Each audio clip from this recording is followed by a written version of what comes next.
Hello. So today I want to talk to you about the game Point Galaxy, and you may be familiar with Point Salad or Point City. This is the third game in the series. Not sure if it's a trilogy or if there will be more coming, but this is the newest version. And I think I can safely say it's my favorite version. Point Salad is still the most straightforward and the easiest to teach to people, but this one I feel like is straightforward to teach, but has a little bit more interesting decision making. So it's a little bit more elevated than Point Salad. I still will pull Point Salad out, especially with younger players, but I am really loving Point Galaxy.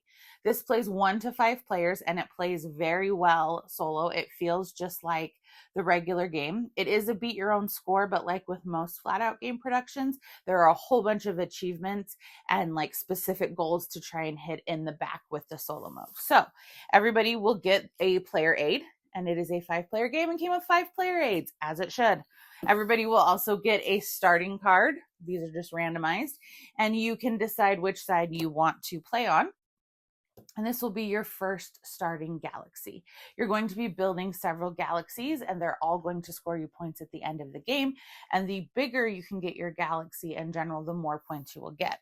So you'll have a certain number of cards based on player count, because the game will end when there are exactly 7 cards left. So everybody gets an equal number of turns. So you start out with 3 equal piles. If you want to count it out, go for it. And then below that, you will flip 2 cards.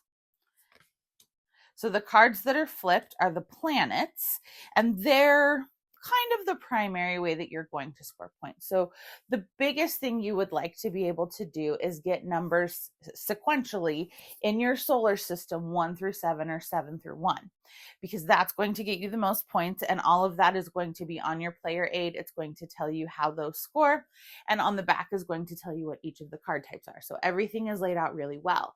And then there's also these research icons, and the more unique ones you can get of that, the more points you will get as well.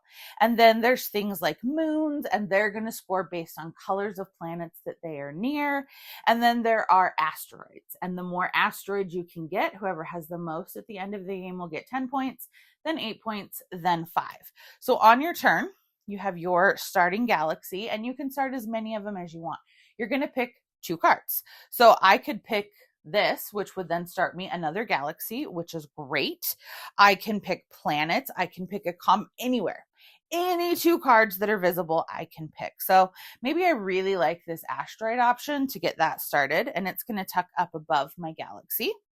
And then I like the idea of starting with a 2, because this tells me I get extra points for green and pink, if I could think of colors, green and pink symbols. So each sun you can see will have a scoring condition on it.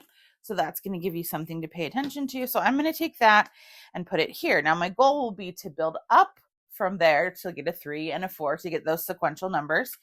And a card flips out, and my card did have a rocket token. And there's going to be different rockets out here, again, based on player count. And if I have enough rocket tokens, which is if I can get 5 of them, then I can pick one of these bonuses that will give me some end game scoring as well.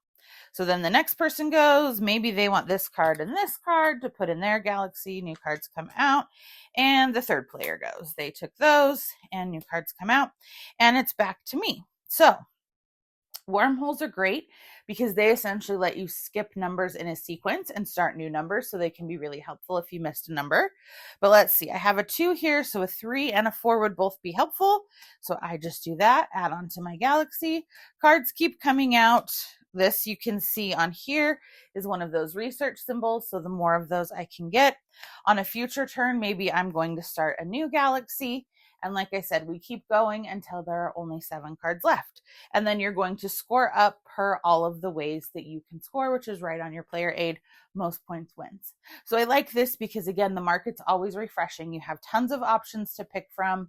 Sometimes the card you want, you may not really see, but there's generally enough ways to score and do things that you can be tactical and you can switch it up and you can make it work. So I think this game is super fun. It fits into the point line that, you know, if you've played any of the other point games, you're very familiar with the 3 stacks, with things coming out, with cards being double-sided, and you playing one or the other side. I think this one gives great, interesting choices, but is also super quick and easy to teach, easy to pull off the shelf, but gives you a little bit more than just Point Salad did.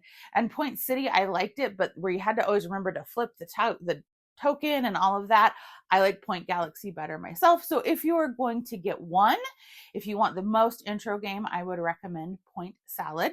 And if you want something with a little bit more decision making, I would recommend Point Galaxy. I'm not saying Point City is a bad game. I own all three. I'm a completionist. If that is you, get all three as well. But if you are trying to pick and choose, those are my thoughts. So let me know what you think. Give me a like and a follow, and I'll keep bringing you more board game content. Thanks. Bye.